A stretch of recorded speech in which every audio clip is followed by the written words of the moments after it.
Hey guys, and welcome back to Speak Freely. Here we celebrate the freedom of speech, and we are going to be reacting to a new person on this channel. I believe her name is Kristen Hawkins, and I believe she is a pro-life advocate, and the title of this video is Kristen Hawkins Defeat Pro-Choicer with Logic. Alright, so we're going to get right into it, but before I do, if you like the type of videos, please like, comment, subscribe, hit the bell to get notifications when I do upload. All of that really does help with the algorithm, guys. And if you'd like to support the channel even further, you can donate. My PayPal and Cash App link is in the description box below and also in the comment section. Of course it helps, but you don't have to. You can just like, comment, and subscribe. Another great way to support the channel or visit my brand new merch shop. Links down below. And all the alternative platforms I'm on my socials, and all the ways to support me and contact me for business is always in the links down below. Other than that, sit back, relax, and enjoy the video. Alright, here we go.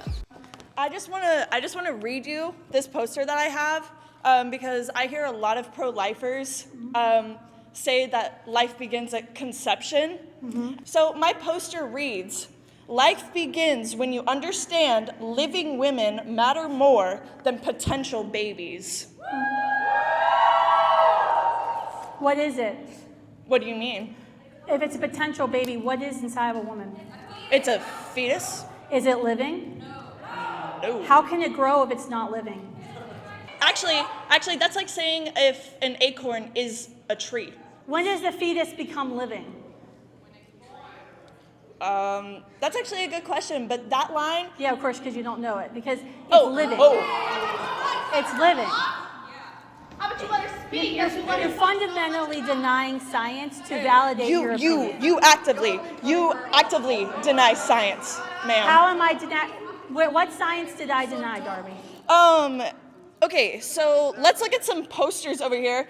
But You don't have to be here. I need you to tell me what science. You just made an accusation that I denied science. What science did I deny? That it's a child inside of you. It is a clump of cells when you I'm have a clump an of cells. What makes me different? That you were born.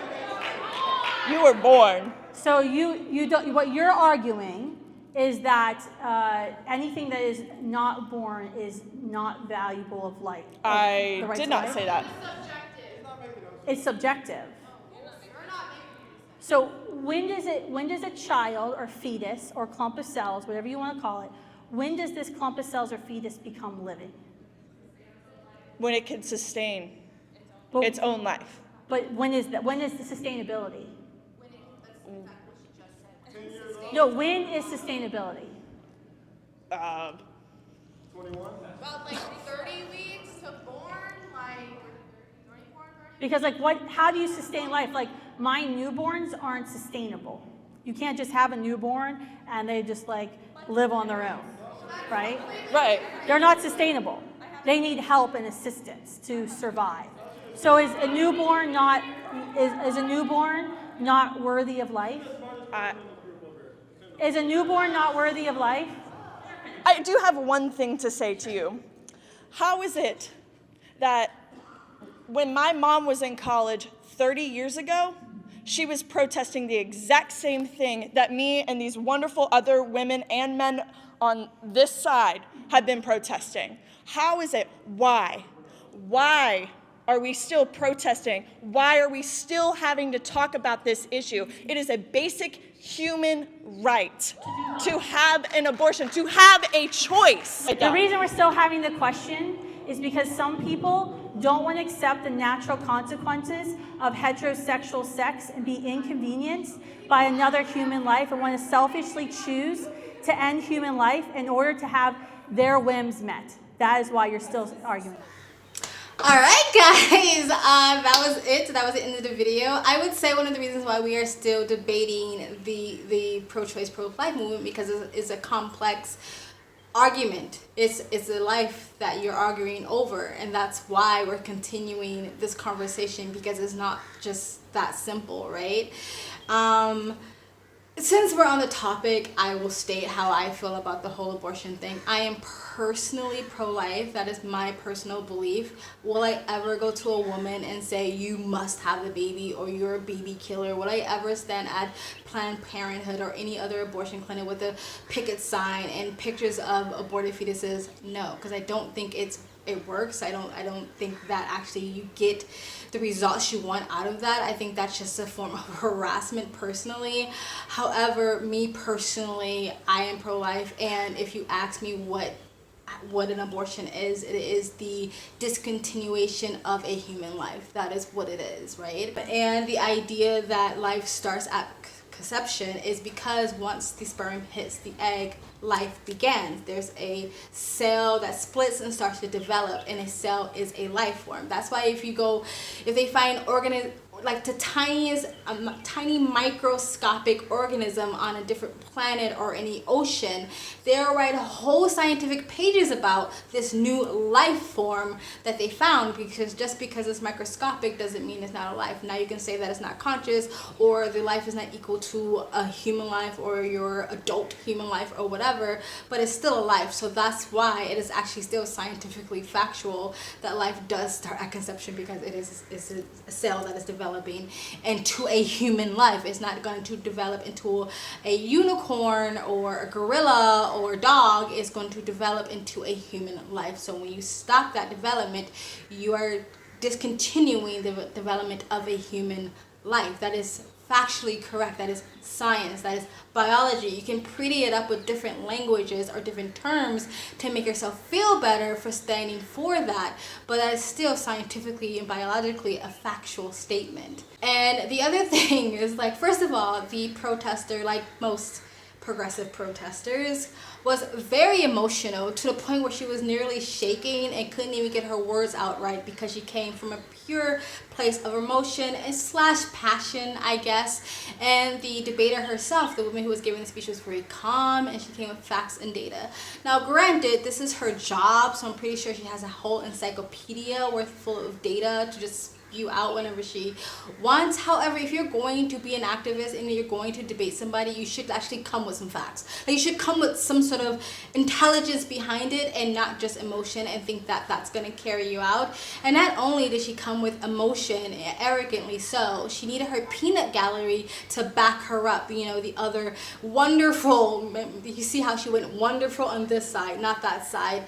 Wonderful men and women on this side needed to keep yelling at her to encourage her to keep going, because these people just need safe spaces and constant validation, and they're tribalists, so they need their tribes. Still, even with the peanut gallery, she couldn't seem to answer the simple questions that she asked herself, or questions that the speaker kind of directed to her. And I also believe abortion is a selfish choice. Like, no matter how you split it, if you can say, like, I don't want it because I'm not ready, I don't want it because I cannot financially afford it, I don't want it because I am not a place in life where I can have it, I don't want it because the father is not around, I don't want it because I don't know what I'm going to do, I don't know where I'm going to live, I don't know what job I'm going to have, I don't know how I'm going to feed the baby, I don't want it because I want to continue my life, I want to get this job, I want to get an education, this is not a part of my life plan. It's I. It is a selfish reason, no matter how you split it. So you are wanting to discontinue a human life for your own selfish reasons, whether you think those selfish reasons are good or bad. Now, I know the extreme examples that a lot of pro-choicers give, which is rape and incest and stuff like that, which is literally 0.00000 something like that, 1% of abortions that actually happen. But anywho, most abortions are done out because it's not convenient for that person to have one or not. I personally think one of the greatest deceits and lies that the feminist movement have done when it comes to abortions, and make it seem like, again, laying on your back, spreading your legs, and having cells sucked out of your body is somehow makes you a strong or powerful woman, which I don't see how. I always feel like their idea of like heroes and strong is like so like diluted. Like, I'm a woman, I don't shave under my arms, therefore I'm a strong, powerful woman. No, a woman who can like lift the car off of her dying baby is strong. A woman who, you know, who sacrifices her whole life for others is strong. Like, laying on your back, spreading your legs, and having things pulled out of you does not in any way make you a strong woman. It just makes you a woman that is taking advantage of the society that you are born in at the time. But I think that's one of the biggest lies, because I think that's why so many women push for it, because they are told that this is what strong women want. But I don't understand how, again, eliminating a life form somehow makes you strong. It's just a choice that you made. I also think one of the biggest tragedies to the humankind, the human race, is popularization and the normalization of abortions, because you are playing God and you are sort of making a decision who gets to live and who doesn't get to live. And this idea that it's a human right to have an abortion, no, it's not. It's not a human right. But I do think one of the basic human rights is just for people not to violently attack you, to attack your life. I think that is one of the basic forms of human rights. And that's one human right that we're taking away from the unborn. And I just think that we see the degradation of like empathy, just human basic empathy. And for me, I really think it started with the idea of normalizing abortions. Like, there has to be something that's a little bit sociopathic about you to think that, and to celebrate and be so proud of the idea of discontinuing or eliminating a human life for, again, your own selfish wants and needs. I really do think it's one of the biggest human tragedies has ever happened. And I think one day we're going to look back on it and we're going to realize that what it was. I mean, people forget that at some point slavery was completely socially acceptable. Of course, a lot of these wokes and progressives would pretend that, yeah, if I was alive, if I was around back in slave times, I would have been one of those ones against it. Most of you would not have. Most of you would have thought it was completely acceptable at the time, because that was a general consensus that slavery was acceptable, not just in the West, but all over the world, and still going on today.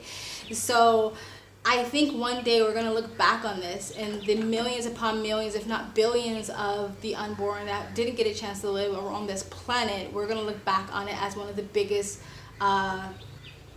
genocides that we've all agreed to have, basically. That's just how I see it. I don't think an individual should be blamed or victimized or should feel terrible about themselves for the rest of their lives if they decided to have one. I don't think shame and guilt really does much, or at least concentrating or focus and waddling in your shame and guilt doesn't really do anything for a person. If you had one, and you just forgive yourself and move on. Or if you have to have one, like the disrespectful like conversation we even have around it, like celebrating it and shouting it and hashtag I had one today, woo, I'm such a strong woman. It's such a like disrespect to the life that was lost. It's like, if you're going to have one, at least treat it like a tragedy that it is, and not celebrate it as something to be proud of. Again, I'm not saying that people should go out and shame women and tear them down and call them murderers and all these things, but like, let's just look at it for what it is. Like, we are all agreeing, not all, but I'm just using us as a society, all agreeing to the mass genocide of the unborn. We're all agreeing to it for some reason, for selfish reasons, for feminism, I don't know, but we're all agreeing to it.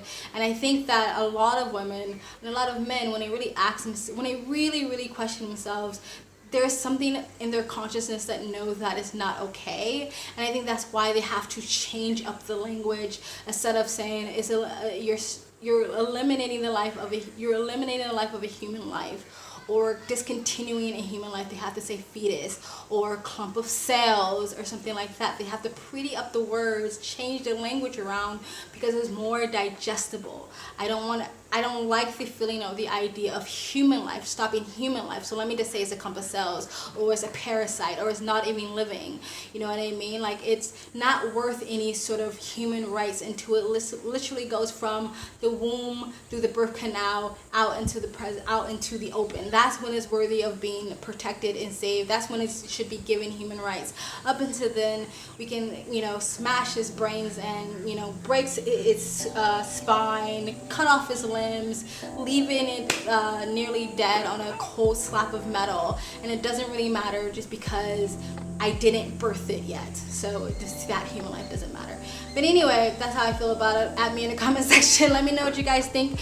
In the comment section below, please like, comment, subscribe, hit that bell to get notifications when I do upload. All of that really does help with the algorithm, guys. And you want to support this channel any further, you can donate. My PayPal and Cash App link is in the description box below and also in the comment section. Of course, it helps, but you don't have to. You can just like, comment, and subscribe. Another great way to support this channel is either join my brand new membership program, different levels, different tiers, different perks, or you can visit my brand new merch shop. Links down below. I also have a second travel vlog channel. I travel as a lifestyle or I live abroad. If you'd like to know where I am in the world, you can go to the description box below and also in the comment section. Hit the link, go subscribe to my travel vlog channel and or follow me on my travel Instagram, my stories. It's usually what's most up to date. And you guys have an amazing day. Bye.